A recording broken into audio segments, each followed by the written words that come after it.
ये झूमर गीत है गंगा जी पर। और देखिए लोग, आप लोग इसको भी झूमर कहा जाता है। हम तो गंगा जी के घाट पर नहाइले बानी हो, हम तो यामी के घाट पर नहाइले बानी हो,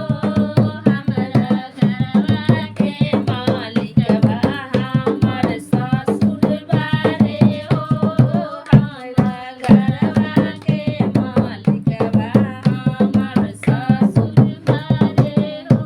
ओ हमरा दिलवा के मालिकवा हमर सैया बारे हो, हमरा दिलवा के मालिकवा हमर सैया बारे हो, हम त गंगा जी के गटिया पर नहाइले बानी हो, हम त गंगा जी के गटिया पर नहाइले बानी, हमरा